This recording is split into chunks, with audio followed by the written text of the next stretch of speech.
Hey, Amanda. Hi, Kayla. I'm so excited you're here. Yeah, I'm excited we're doing this. I know. So, everyone, it's our first episode of Erotically Neurotic, our sexy book club podcast. And Amanda and I are best friends. We love romance, we love erotica. And we thought, why not talk about it and record ourselves at the same time? Because we're not vain at all. Yeah, I think we both fell in love with erotica and romance novels in the past few years and talk about it obsessively. Yep. And eventually we were like, I think the world needs to hear our thoughts. Yes. Because we're really intelligent. Yeah, obviously, as you're going to learn. Share. Yeah. No, but really, what made you want to do this podcast? Well, okay, so you and I were on a little date for my birthday, and which was extra special because having a baby and never getting time away, it was like, yay, I get to be with my best friend. And we had gone to a bookstore and we're just sitting there looking at all of the dirty books we could find. And then I think we were driving and you said, we should start a podcast about this. And honestly, it was like a light bulb. Like, why not?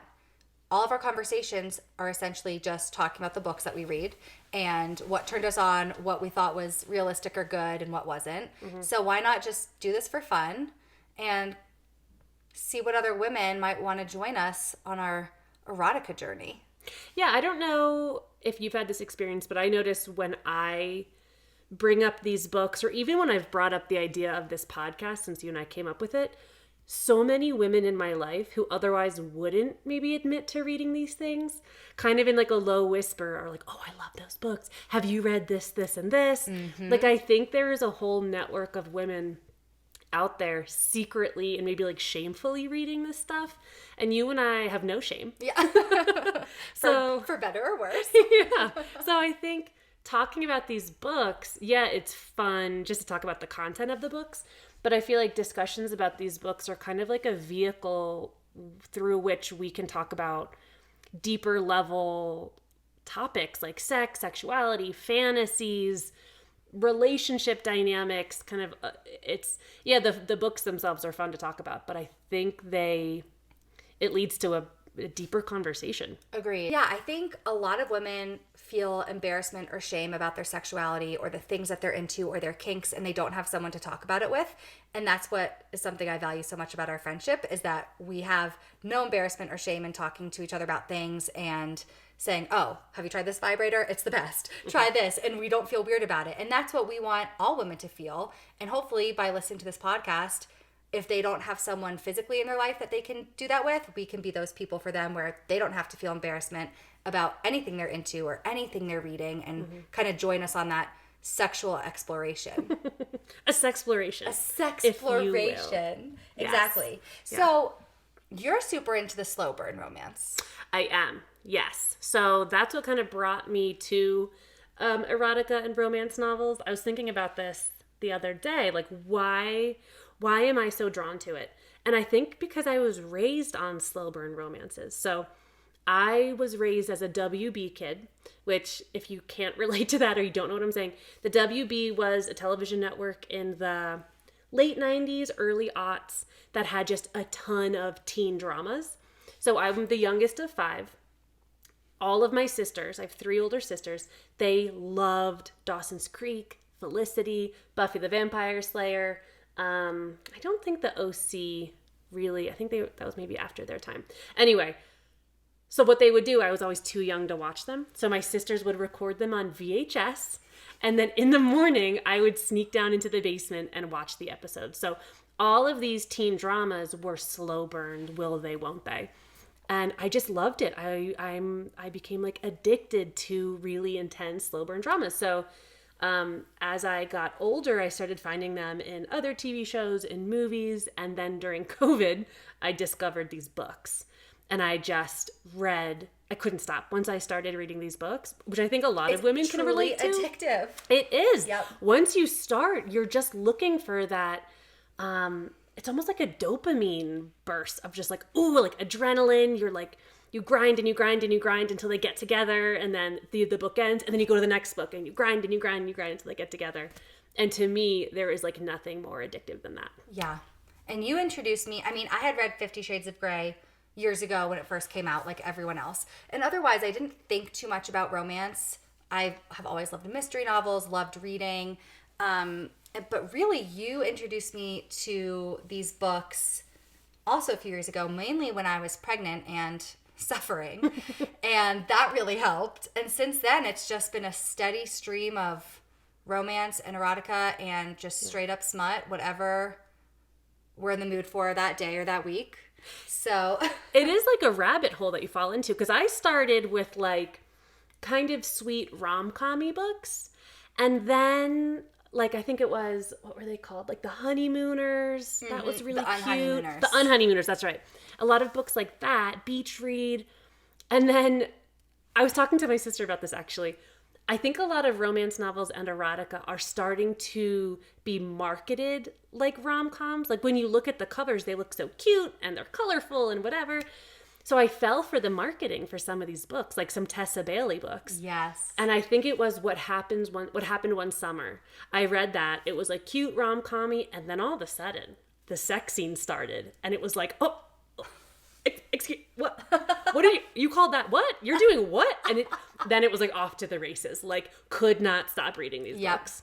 I have been texting you for weeks now saying I am going to read something that has nothing to do with romance or erotica just to prove to myself I'm not addicted.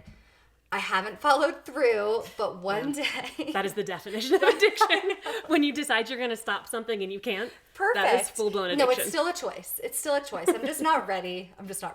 So, okay. So a little bit about each podcast. We're going to choose a book, go over a quick synopsis, ask book club questions because, this is a sexy book club podcast. We got to get into the sex scenes, how we felt, what we liked about each one, maybe a little bit of some character analysis, but, this isn't an English class. So by analysis, we mean like, what did you think of his name? What actor would play him what in your actor fantasy? would play him? Exactly. Yeah, exactly. Yeah. So for this first episode, we are going to be discussing a book called The BlackDiamond, which is by Bella Barnes. And it's one of 3 in her series called The Lost Boys of Hell's Kitchen. But it is a standalone book. So you can just read it on its own, which is what we did. And then you can go back and read the other ones if you want. This was, I think, both of our first mafia romance books. Had you read a mafia romance? No, never. Okay, me either. What a ride. What a ride indeed. What a ride. I didn't know anything about the mafia, let alone numerous mafias. Who knew they all had the same names? It's true. Keeping the name straight was an absolute joke. So, okay. This mafia romance, I will say I found it to be entertaining. Definitely liked the sex scenes, even though, like, the whole mafia aspect, I would say, is not really for me. But let's get into a little bit about the book. So I do love dual point of view books, which is what this is. So the chapters go back and forth between the 2 main characters, Natalia and Connor. So Natalia is the daughter of the Dawn of the Queen's Mafia. And secretly, she loves to play blackjack. She's an innocent virgin, which is a very important part of this book. And she's always followed her parents' very strict rules. So she's talking to them about going to college, and that's when they inform her that she's not going to college. She's actually going to be married off to the godfather, the one and only godfather in Sicily. She freaks out, decides she's over playing by their rules, and that night she sneaks out of the house to meet her friend Bree, go to a club, and her goal is to lose her virginity because the whole thing is if she loses her virginity, the godfather will no longer want her because she will have been ruined and spoiled.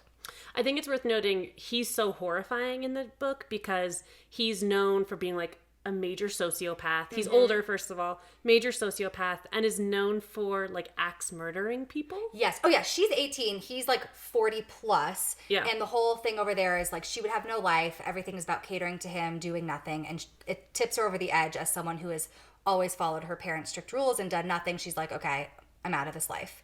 So she meets her friend Bree and they go to a club. She's dressed barely dressed, let's just say, and meet a hot guy at the bar who says, let me take you back to my friend's hotel room. We'll have a party. So Bree and the hot guy go off to have their own fun. And that's when Natalia is dropped off in Connor's hotel room. Connor is our other main character. He's not part of the mafia. He owns an intelligence agency, but he's also kind of shady and he deals a lot with the different mafias. He's part of like some Irish gang. Yes, it was. Yeah. Oh my God, there's too many things. Clearly not my priority in reading any of this. Not our priority. So in Connor's mind, we learn he thinks that Natalia is a prostitute because it is the 6th anniversary of, quote, the worst night of his life, which was when his fiancée left him. So on this night, every year, his friend brings him a prostitute to his room.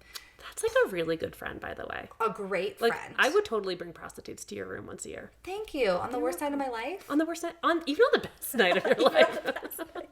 And you know what? In Connor's defense, Natalia was dressed like a prostitute. She didn't have underpants on. She had nothing on, basically. So she doesn't realize this until he asks how much she wants to be paid.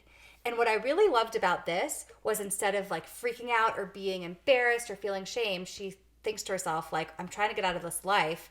I could use the money. And she says, $10,000. And of course, he's like, who do you think you're playing at? And then she tells him, well, I'm a virgin. And he's obscenely turned on by it. So he agrees to the $10,000, says he gets to keep her for the whole night. And voila, that's how they get together. So instead of escaping the next day, she goes to her friend Bree's apartment and her dad's security team is waiting to get her. So they get her, bring her back home. Meanwhile, Connor is picked up by her dad's security team as well. And this is where everything kind of continues to go to shit because she's, quote, ruined herself by losing her virginity and therefore she can't marry the Godfather because the contract is null and void.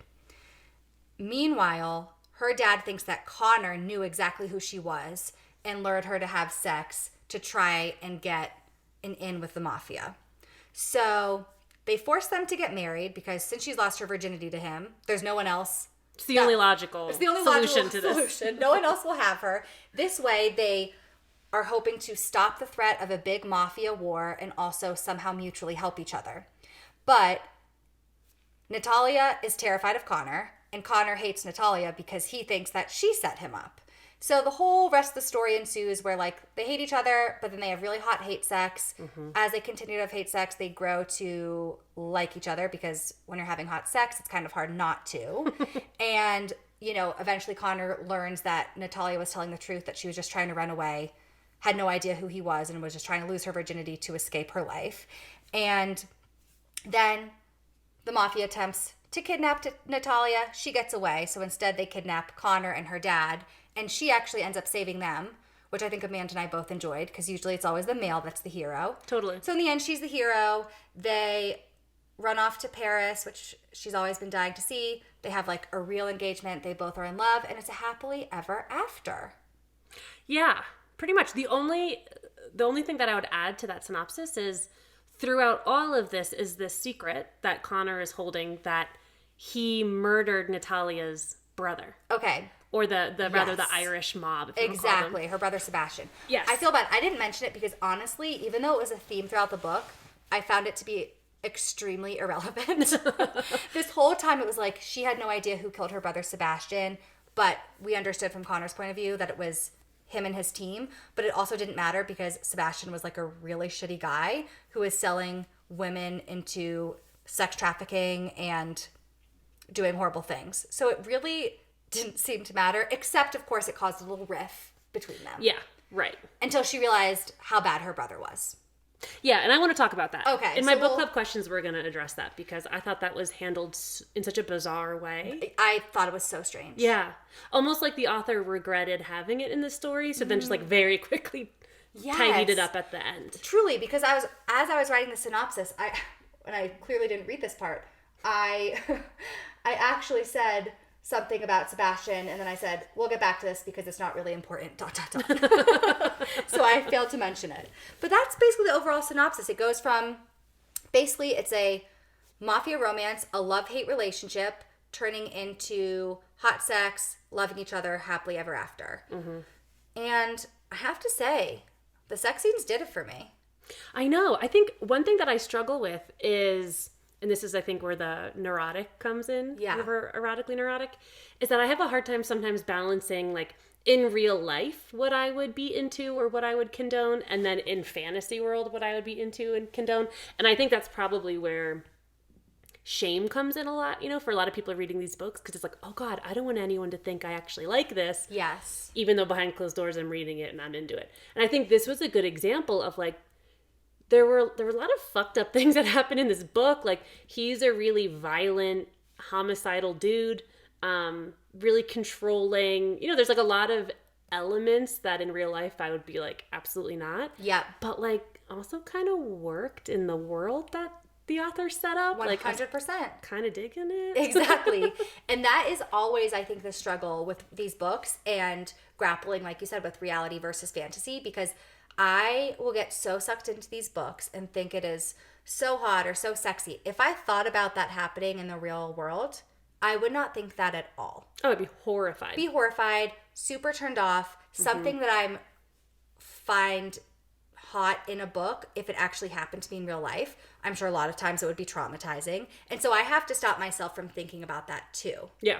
I'm sure a lot of us have that same back and forth where it can be a little murky to understand these mixed feelings we have.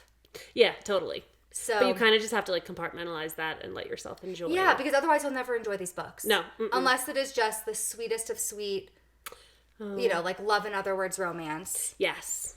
Which we'll for sure do later. We'll do at a later time. Yeah, so no, this is a dark read, mafia romance with all the violence that you could assume a mafia does and some dirty sex. Some real dirty sex. So, okay, I'm a little nervous for your questions. Okay, ready? Yes. I Book don't know. club question number 1. Okay. This one's easy. This is a slow pitch. Okay. Which was your favorite sex scene? Okay. So, we obviously always highlight the sex scenes because they're the most important. By highlight, I mean we literally highlight them in our books. So, I have to say, I was really nervous I would not expect to have liked that first encounter so much when she pretended she was a prostitute and got paid as a virgin. Because usually, I mean, for most of us, losing your virginity is painful. You're certainly not going to have an orgasm. It's not that exciting. And I was really turned on by that first sex scene. It was good. It was really good. So what did you like about it? I really liked... Well, at first, Connor, didn't believe her. There's no way you're a virgin. And then he was doing this little game where he was feeling her pulse and asking questions because he said he knew how to tell if someone's lying. So I was kind of turned on about that. And then, of course, he's feeling her and he's like, holy shit, you're so tight. Are you really a virgin? And, of course, she's like, yes, I am. And I liked how many different things they did in this scene.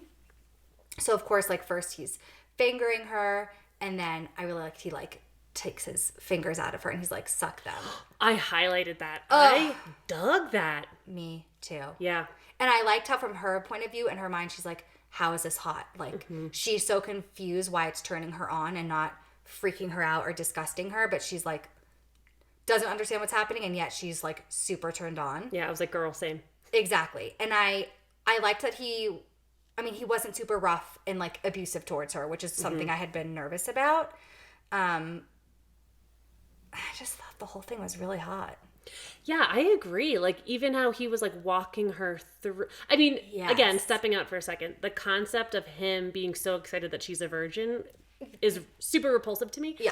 But also the way he walked her through certain things, walked her through giving him a blowjob, walked her through how to make sex enjoyable for her by touching herself while he fucked her. Or even okay, so he says, you're so wet for me. Are you turned on? And she says, yes. And he says, good, it's going to make this easier. And he adds another finger to her and she says, is this going to hurt? And he says, yes. So I liked that he was also being honest. And then he says, take a deep breath. He's obviously prioritizing his pleasure, but he's trying to help her through the scenario. So it just made it feel more palatable as a reader and I was just more understanding of the situation. I didn't feel like he was getting off on her pain. Exactly. He was not getting off on her pain. Yeah. He was definitely excited she was a virgin, but she was super turned on. Everything was consensual. And he was also basically trying to teach her what was going to happen as it was happening. Yeah. So he did say good girl a lot. And Can we talk about that? The good girl. Amanda hates the good girl. I really cringe anytime people infantilize women in sex, or vice versa, right? If someone infantilizes a man in sex by calling him good boy. Which you would never see in your life, by the way. Yeah. It just feels so, like, why? Like, she's already younger. Yeah. She's a virgin. Yeah. Why are you trying to make her feel even younger than that? I feel like that's such a loaded thing that must be so deeply rooted in society. Everything, the younger you are, the more you're revered. Like, talk about why no one wants to get older. It's like no one's going to look at you anymore. Yeah. I mean, it's disgusting thinking about anything in terms of like children, but just it's right. Like everything, think about even just in life, how many times you hear someone say, oh, I talked to this girl earlier, and you're talking about a 30-year-old woman. Right. But people don't use the word woman. It's girl. It feels old. Yeah. I remember it was a huge realization when I was growing up that, and by growing up, I mean, I think when I was like in my 20s or early 30s, when I learned that models, all these models that we were looking at in these ads or in commercials are like 16, 17, 18. I always thought models were in their 20s and 30s when I was really young. But so then these bodies that we compare ourselves to, that we sexualize, they're children. Ugh. They're not even fully developed. So anytime I get this sense of sexualizing youth, I get a little yucked out by it. Totally. Yeah. No, I was thinking about you every time you said good girl. I was like, Amanda's not going to like that. So, okay, I would say that first sex scene might have been my favorite just because I was pleasantly surprised by the interaction. Yeah. Yeah. Yeah. What was your favorite sex scene? My favorite sex scene... Okay, so later in the book, when she moves... So they get married. Okay. She moves in with him. She is basically... I think she's kind of trying to, like, partially manipulate him because she had gone out all day with her guards. He left, like, his two guards with her. And I think she didn't really want him to know how she had spent her day. So she's like, she dresses up in lingerie in this like nice dress and she has dinner ready for him. And basically they get into this big fight in the beginning before they have sex every time they get into a big fight. So they get into this big fight. They both get super turned on because they have this like raw chemistry and they end up having sex on the dinner table. And there's this, so he eats her out for the first time. Yes, and obviously she's never had that done in life. Yes. And again, the detail of like step by step, everything he did, how her body responds to it. I thought that was like super hot. I was really into it. Yep. There's this one part, and I've never seen this depicted in any erotica or romance novel before. And I was shocked by how much I liked it, but I really liked it. So he starts out by having oral, then they have sex. He comes before her, he comes inside her, and then goes down on her again. And he even says, like, this is a first for me too. And so he basically, like, goes down on her while he's dripping out of her. Yes. And I don't know why, but there's something about that was like... That you liked. It, like, it gave me a little jolt. Like, I liked it. It's because we never, ever see that. Usually, like, think about it.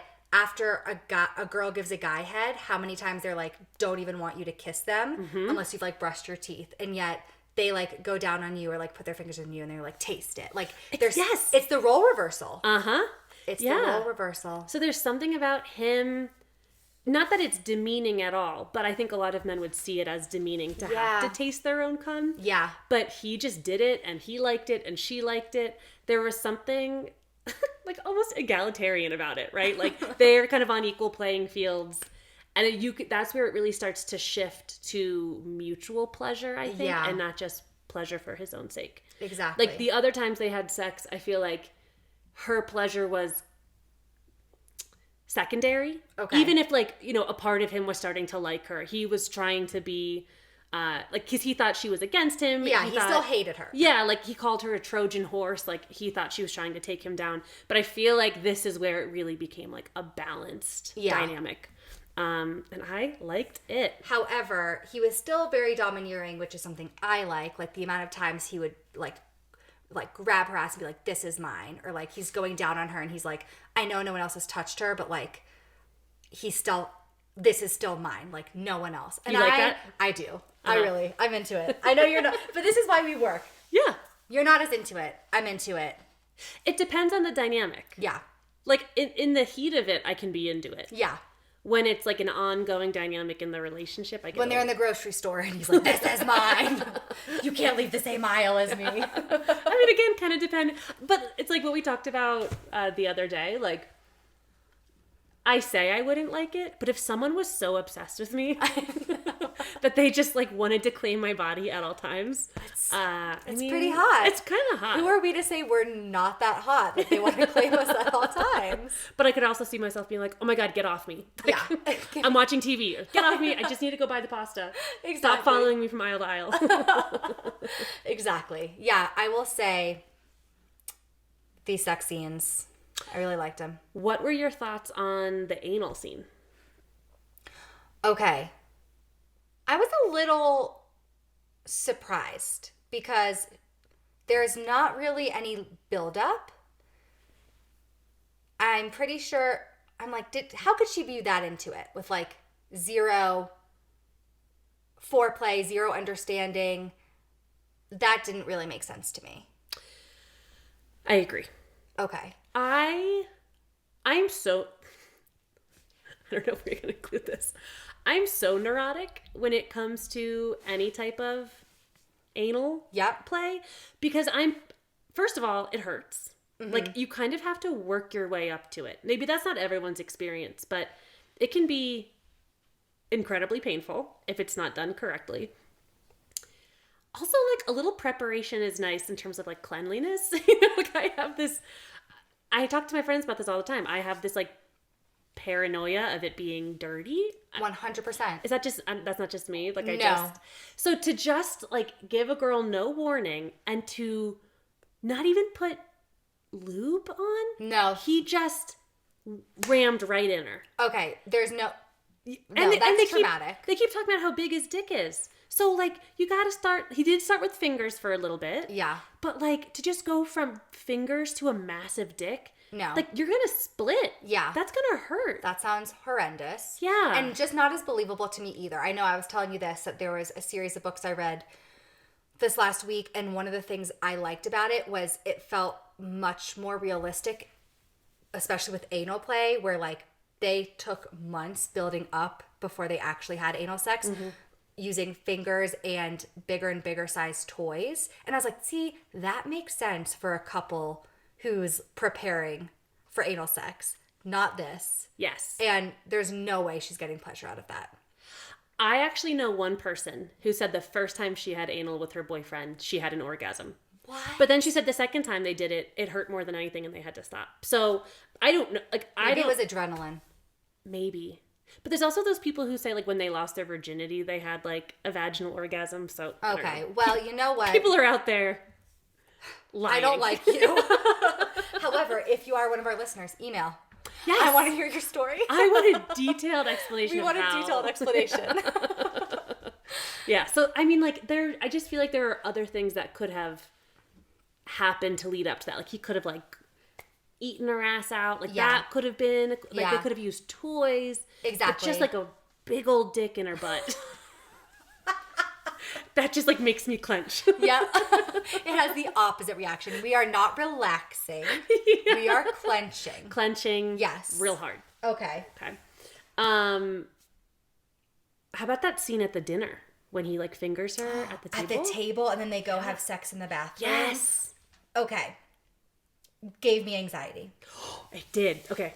It was hot, but I'm not the type that would, like, go to the bathroom and then have sex while there are, like, people at like, this wasn't a party where you, like, sneak off and there's 50 people there. Like, there was 3 people at a dinner table and then 5 total.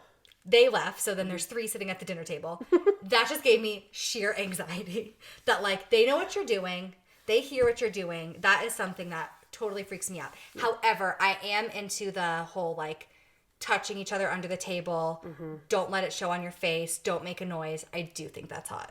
Yeah, I wonder if anyone has actually done, like, is that doable? Successful? I know. Also from the angle, how did he stick 2 fingers in her successfully? How was she sitting? I need someone to draw me a diagram. At nice fancy dinners, does she have like one leg up on her chair, one strewn on the table? Again, email me if you have sat with your legs closed at a dinner table, but someone has gotten 2 fingers in you. And it's felt right. Tell me how that works. If you're at a booth, that's one thing. You can scooch up in a booth. Exactly. But no, we're talking like poise, good posture, sitting at a dinner table. You're not hitching one of those knees up. Thank you, Amanda, for that visual. Welcome. You're welcome. If that's happened to you, let us know. Yeah, so curious. Because that didn't make sense. However, theoretically, Fantasyland, I am into that. Yeah. What do you think? Have you ever had sex in a setting like that? Or like where you could have sex and then walk out a room and interact with people? No, that's never been my thing. It makes me too nervous. What about you? Once in college. Okay. And we were young, didn't give a fuck. Looking back on it, I'm so humiliated because my roommate's entire family had come in for graduation. And they were all in the living room and my bedroom was right next to the living room. And, we did the deed, stepped out, and it was silent. Oh my God. No one was talking. No. And it like kind of hit me like, oh, like things happen outside of rooms I'm in. It was like object permanence. Yeah. Just because I can't see it doesn't mean the thing's not there. You were just so in the moment. Yeah, and there's the young passion. But you know what? That's something that is really nice about it, that you're so in the moment that you don't care or you just forget. There's something to be said for that. I think that's really special because I think a lot of people, especially women, have a hard time being in the moment and letting go of everything. The to-do list, the how do I look, the is this feeling good for him, even though, please, anything feels good for him, So I think there's something really like raw and special about that, actually. Yeah. But no, I've never had that. Not my thing. You're not missing out. Yeah. Okay. Book club question number 2. Well, that was like 6 in one lesson. Yeah. Okay. What do you think about society's obsession with women's virginity? Okay. Was your virginity and purity ever an issue for you growing up? This is a big theme in this book. This idea of her virginity being what's so attractive to both the Godfather, and then sexually what's so attractive to Connor when they first meet. And it's been in a lot of the books I've read lately. It's always now having to do with virgins, which is interesting. I never thought that much about it. I wasn't like saving myself for marriage, but I also just wasn't going to like do it randomly. Wanted to have a serious boyfriend at least. But it is very concerning, the obsession with virginity. I don't know if that is how it is in the real world or if it's just something that is considered like a hot trope for erotica books. I don't feel like it was talked about that much when I was growing up as a teenager or young 20s, to be honest. That's good. That's probably a good sign that it wasn't a big theme in your upbringing. I didn't think it was. What about you? Yeah, I mean, I think again, like the TV shows that I watched, losing your virginity was like a big deal. Like that really, my family didn't talk about sex. That was not something that I never got the birds and the bees talk. With my siblings, we never talked about sex. It's funny, my sister and I would watch really like shows that were way above probably what was appropriate for me. Like I think at 13, 14, I was watching Queer as Folk, which is like, for its time, was like pretty sexually explicit. But we never talked about it. So a lot of the messages I picked up from sex were definitely from media. Okay. And I think in media there is this message that women's purity is like a reflection of their morality. Like the girls in, let's say, Dawson's Creek, right? Who were like seen as like fast and loose. They were like the bad girls. They were the girls who got in trouble at school. They were the girls who no one respected. But the characters who were virgins, who took their virginity seriously, they were the ones that were seen as like the good ones. Yes. So I think there was this dichotomy.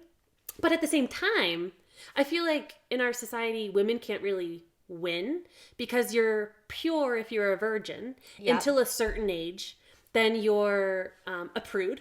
Yeah. And then if you lose your virginity, unless you are just with one person, then you're a slut. 100%. I'm Googling this. You just made me think of Taylor Swift's song with Phoebe Bridgers, Nothing New. Yes. Oh my gosh. Okay. Just to read the line from the first verse. So, they tell you while you're young, girls go out and have your fun. Then they hunt and slay the ones who actually do it. Criticize the way you fly when you're soaring through the sky. Shoot you down and they sigh, saying she looks like she's been through it.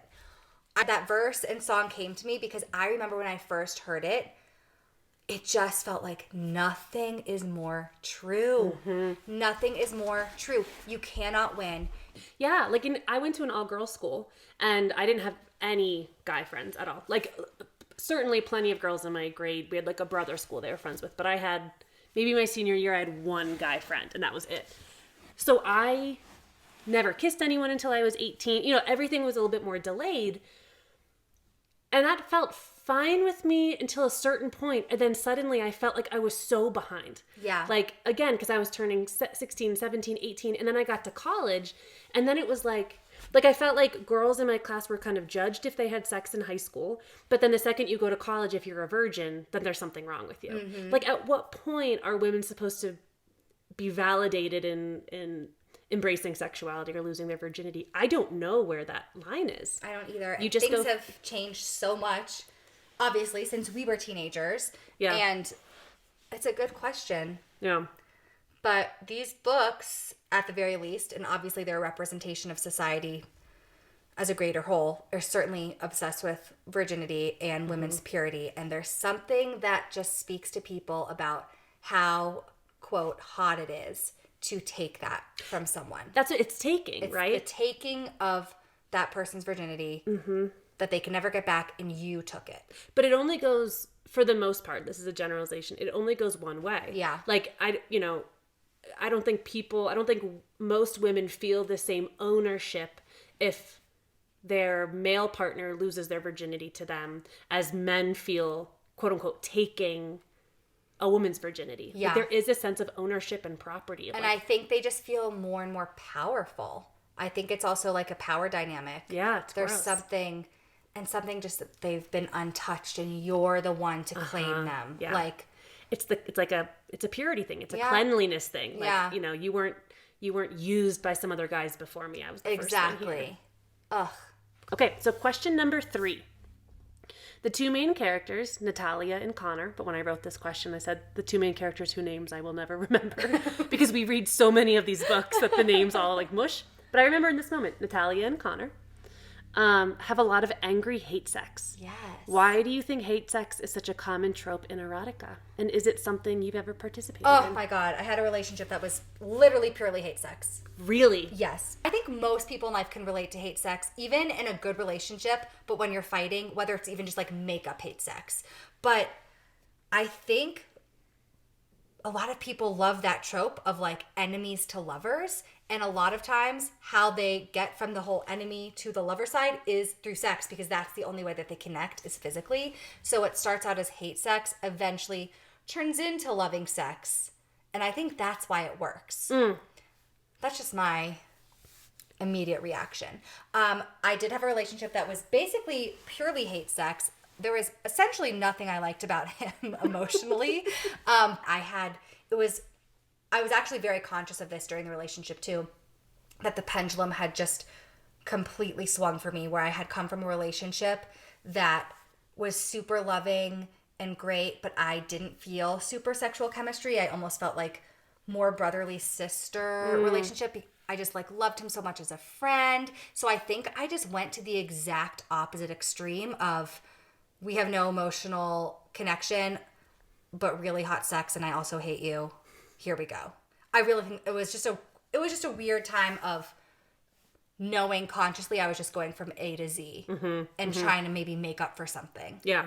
Have you had experience? I haven't. That's just not how being angry, feeling emotionally disconnected, that is a big weight on my brake system when it comes to sex. So, but I can see how it could be a big force on people's gas pedal. Like, I can see how, like, when you're angry, you're activated. There's like adrenaline that can come with anger. There's like literal physiological arousal.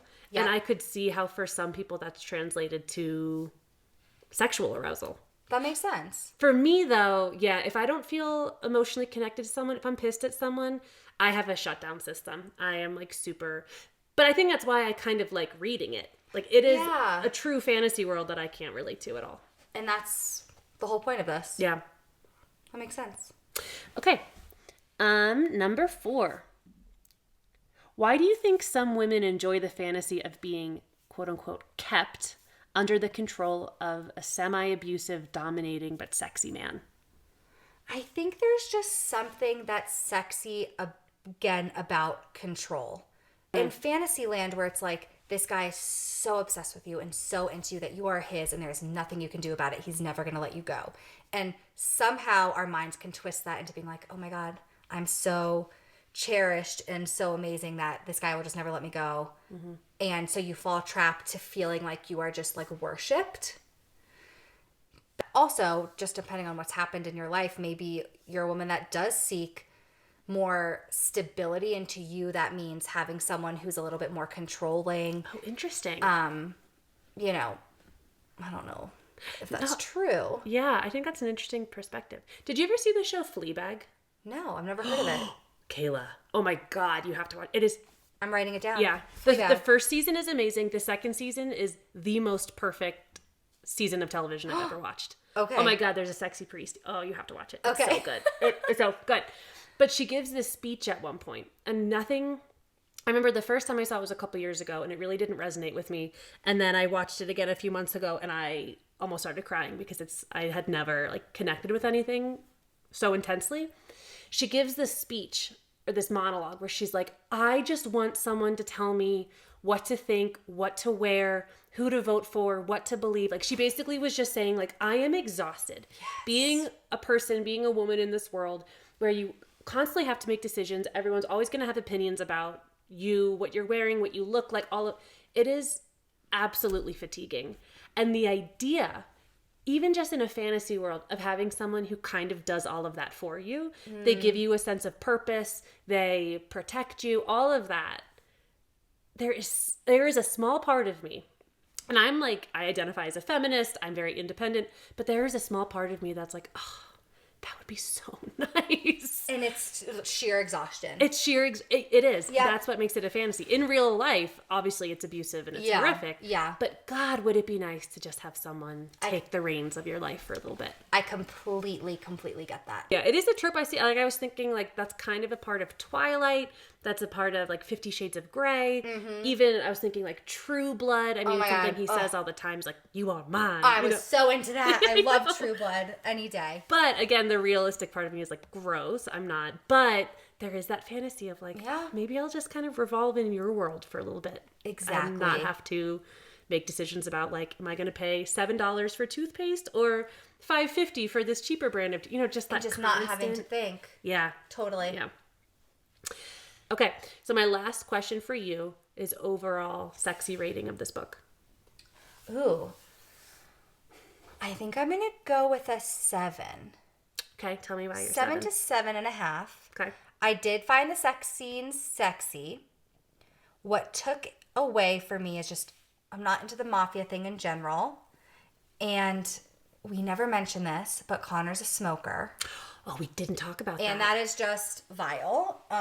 For myself. Mm-hmm. So the whole time to even like be into this at all, I had to completely pretend like there was no smoking involved because the thought of that is so gross to me. He kept being described as smelling like cigarettes and whiskey. Ugh. Which...